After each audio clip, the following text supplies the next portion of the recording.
Okay, what's lacking today is using research properly. Gun writers, authors of books, experts, or any kind of title you can think of, anybody famous. A lot of times what happens is they have the data, it's just that they use it improperly. They don't place the data where it's supposed to go. For example, when it comes to incidences with a firearm in a defense situation, you have to separate these right here. You have to separate law enforcement from military, from gangs, and from the private citizen. There's reasons why we do this. For example, if you look at law enforcement, frequently they're going to be in an encounter where they're going to run into somebody where they're going to have to use their handgun. If you look at military, active military is constant, which means they're always going to be engaging the enemy with their handgun or rifle. Gangs, frequently out on the streets, they're shooting up each other. And here is rare, the private citizen. Rarely does the private citizen run into trouble on a daily basis, as these would right here. Now, the gangs want to start trouble, but military and law enforcement, they have to go to trouble, whereas the private citizen is not obligated to have to do that. All they have to do is go about their own business and stay out of trouble. So if we look at law enforcement here, we can break down law enforcement. When it comes to defense with handguns, you have the trained, and even in the departments, you still have people that are untrained, or not trained as they should be. Somebody requalifying and stuff like that, and they get lazy with their shooting and they don't practice. If you look at military, we're going to assume that active military, that they're trained and they're actively engaging the enemy. For gangs, a lot of times, even though some might be trained, most of them are not trained. Private citizen, you have two different types. You have trained and you have untrained. Now, if you look at law enforcement right here, law enforcement there's always probably going to be a semi-automatic with high capacity mags. And there's going to be more shots fired, and they're going to have to defend and cover, but then they're also going to have to chase. Military, you're going to have a semi-auto, you're going to have more shots, they're going to defend, cover, and have to chase. The police have to put on the cuffs. The military has to get that person and capture them. Gangs, they shouldn't be doing anything at all, but they're shooting up each other. So more shots, and they might be trying to defend themselves, and they might be chasing each other. But if you get to the private citizen here, less shots are fired with a trained citizen than somebody that's untrained. Somebody that's untrained is spray and pray. Now, a private citizen could have a semi-automatic or a revolver, same for both trained or untrained. And the reason why there's less shots fired by a trained citizen is because they defend and cover, and they might even retreat the scene. Whereas military and law enforcement, or gangs, for instance, they're probably going to pursue. The gangs are going to pursue the other gang. The military is going to pursue the enemy, and law enforcement is going to pursue the suspect, which means they need more gear and they need more resources because they're going to trouble, whereas you having a revolver or a small semi-automatic, you're firing less shots because you're only defending, you're only taking cover, and you're only trying to avoid that situation that these are right here. And that's why small handguns, revolvers, and low-capacity magazines work for a private citizen. The reason why I put private citizen, trained and untrained, is because I want to separate the private citizen in research, where we only take the private citizen that is trained. The untrained one is going to make a lot of mistakes. For instance, they're going to fire more shots, maybe pray and spray. They're going to defend, but maybe they might not take cover. They might chase and think that they are law enforcement, like they have an obligation to chase when they really don't. All they have to do is stand with cover or avoid the situation. Both of these should be doing the same thing, but an untrained citizen might not do that. But I want to specifically focus on a private citizen that's trained, that has a small semi-automatic pistol or a revolver. Could be low capacity, could be small caliber. One of the things that we have to remember here is that law enforcement has a duty to put cuffs on a suspect. Military has a duty to capture. Gangs don't have a duty for anything, but they feel they have the duty to go get the other rival gang. The private citizen, the trained private citizen, no duty but defend. And more than defend is try to avoid the situation if you can. The untrained citizen, no duty other than to avoid and defend, but some may not. As I said, some might give chase, some might come out of cover and feel that they need to be a sheepdog or something like that, when you're only responsible for you and your loved ones to defend them, or people that you're in charge of or whatever. And there are some times when you might want to defend somebody else, but for the most part, it's your own family and your own people. You can't play a police officer. That's not in our area right here. And most of the times you won't have to. Even if you're an untrained citizen, most of the times you're not going to have to, because most of the times in defense situations, there's no shots fired at all. It's a break in contact, and that would be well over 90%. And when there is a shot fired, usually everybody flees the scene pretty much. So it's not the death sentence that people are telling us it is. And even though they got videos online that show stuff, what you're missing is that a lot of videos that could be online are not online, because maybe 90% or even more of the incidences are happening without a camera. So just going to a YouTube page, seeing a bunch of videos, you can't draw your conclusion based off them videos because there's not enough. Okay, so we're talking about law enforcement. They're typically going to have a high capacity magazine, full-size gun, 9mm.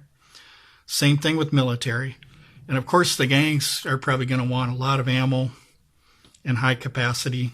Even in some states where it's illegal for them to have a certain capacity, they'll do it anyway. But the private citizen, let's say they have low capacity and like a smaller caliber handgun, like 22, or they could be up to a 45 or a 44 Magnum. They could have a full-size gun. They could have a small-size gun. Same thing here with an untrained citizen. But the difference between these two right here is that the low-capacity mouse guns that are small caliber, like 22, and like your 5-shot revolvers where a person has an extra 5-shot speed loader, they do fine. According to research, these people do fine, the private citizen that's trained. And even some of the untrained citizens do fine in defense situations. And that's why for every small caliber, low capacity gun that's used in a defense situation where a person loses their life, you can find just as many high capacity, higher caliber guns like 9mm, 40, 45 that are full-size guns where they lose their lives, just as many. So for as many as you can find where it's a small caliber, low capacity, or a mouse gun that have been killed in a defense situation, you'll find just as many large guns, high capacity, larger caliber. So that's something we don't understand, because what we've done over the years is we compiled all the data together. And you can't do that, because a trained private citizen is going to be much different. So I'm going to pull this up so you can see something here. I'm going to read this off to you. So here's our pool of data right here. Now what we want to do with this pool of data is we want to exclude all of these right here, and we want to focus on the private trained citizen, where you'll see in one of my videos I show that what we're trying to do is we're trying to isolate everything And we want a private trained citizen, not just a private citizen, so that we can get accurate information on what does a 5-shot revolver do with a speed loader? What does a mouse gun, with 6 shots plus 1 does in a defense situation? And as I said before, when we do research on that, we find out that it wasn't the death sentence we thought it was. The 25 ACP that didn't work, every time you found one of them that didn't work in a defense situation, you'd find a 45 that didn't, and vice versa. So apparently what we're missing is that defense with a handgun isn't just caliber and capacity based. It's not. It's much more than that. It's like a cake recipe. If you don't have all the ingredients for the cake recipe, you can't make a cake. So that's one of the confusions in the gun community today, is they apply the data the wrong way. They have the data, but they're just not applying it the right way. Okay, so I'm going to read off 3 things that I wrote down here.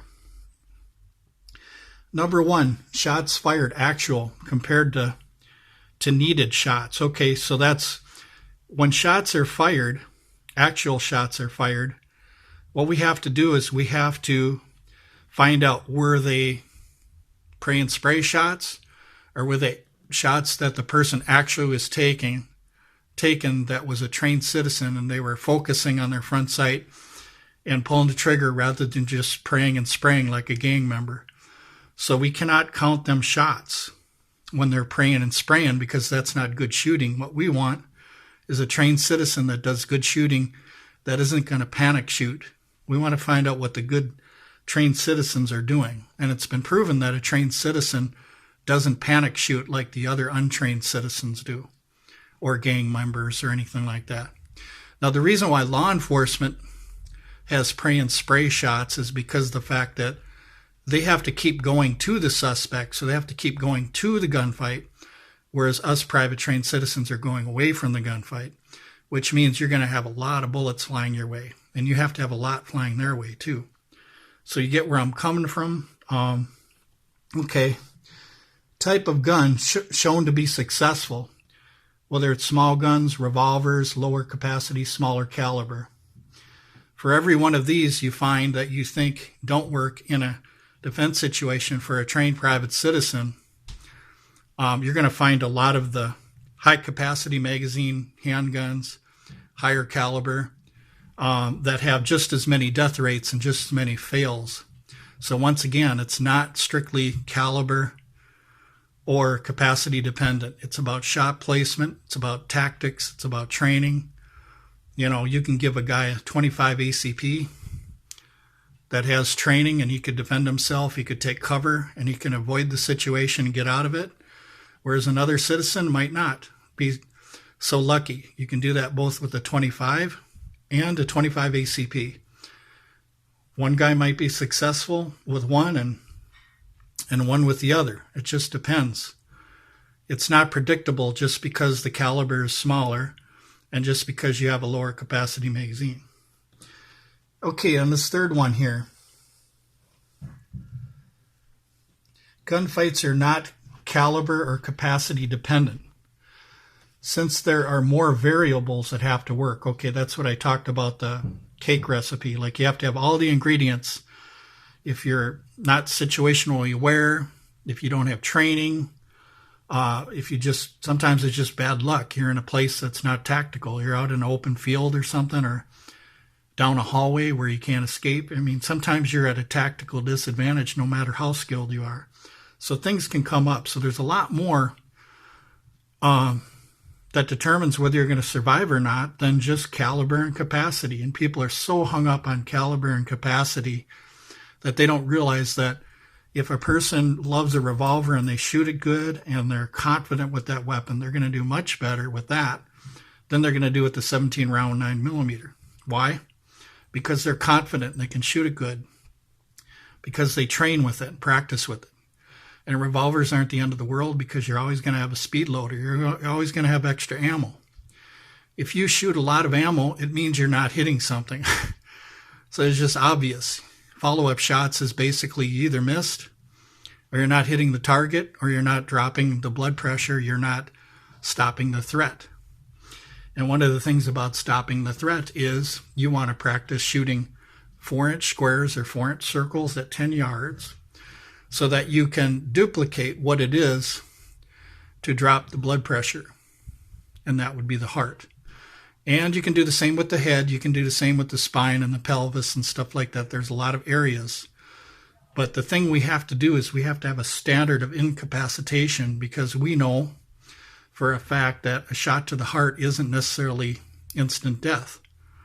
The person can still run around for 20 seconds or 30 seconds. So headshots is another thing that's probably going to do the job much better. But even that, you have problems where it's not where the narrow band is between the eyes and the ears. Sometimes a person can get hit on the high part of the head and still run around and do the same thing. So we want to shut off the lights and we want to shut off the blood pressure, because even if the blood pressure is shut off, there's still oxygen that can get to the brain. So that's why we want to have a standard of incapacitation that is similar to the heart size, because most of your vital organs are going to be about this size. Your heart, even within your head, if you divide this up, that 2-inch narrow band, you know, like they used to say, between the eyes and the ears.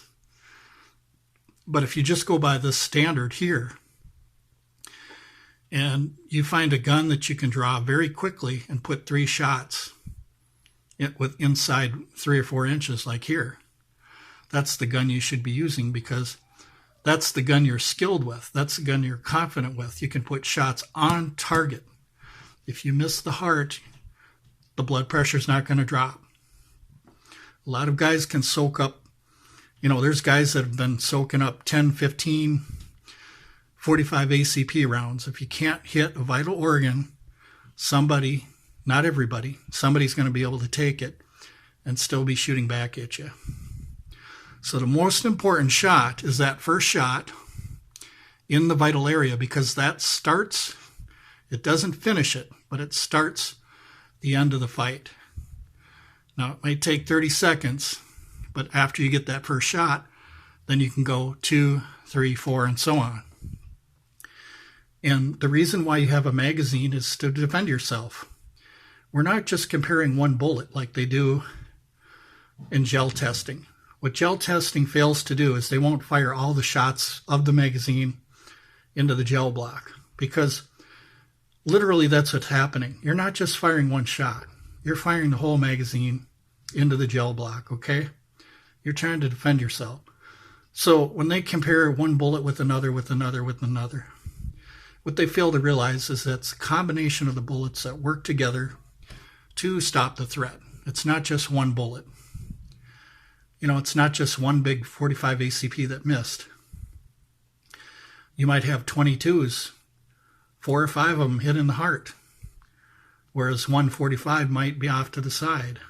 Well, the 22 is going to start that attacker stopping quicker because you're hitting the vitals. So once again, it's not caliber or capacity dependent. Shot placement, shot placement, shot placement. How many times do I have to say it? Another thing, when somebody's attacking, they're not attacking broadside. Most of the time, they're at a 45-degree angle. So when you're shooting at the chest, you're not going to have to go through the shoulder and the side of the rib cage and stuff like that. Now, there might be times when you do, but when somebody's an active attacker, they're typically standing at a 45-degree angle with a knife or gun or something like that, or they're facing you forward. Now, there is some people that say, well, you got your arm in the way, so that you have to have all that extra penetration. That's true, you do got an arm, but still, your arm, and then your sternum, and then your heart. It's a lot less penetration than you guys think. The only reason why the FBI wanted that long cross section is because if somebody was sideways and you had to take a shot, it could penetrate all the way. But the thing is that doesn't happen that often. And if somebody was at your side, all you have to do is get around their front. That's all you have to do, or wait for them to turn around their front, because the only way they can attack you is at a 45-degree stance. It's hard to attack sideways. or your broadside. So there's a lot of confusion out there, and a lot of it's this ballistic gel stuff. Like I said, it's all the ammo that works together. It's all the bullets that help each other stop the fight. It's not just one shot in some gel or something like that. Because nobody wants to take one shot. If your life is in danger, you want to shoot as much as you can to stop the threat. And if that means dumping the whole magazine, then that's what you got to do. But anyway, thanks for watching the video. This is just a rough draft that I'm going through. This is cold turkey. I did no edits. I might have made mistakes in my speech or confused you slightly, but this is just a rough draft. And what I do with these is I modify them to get better, and then I actually write it down, and I actually read it from a script because I can't memorize everything because there's too much to memorize. But I feel that I got a grasp on defense and how that we need to change our research so that we can separate these, especially right here, from each other.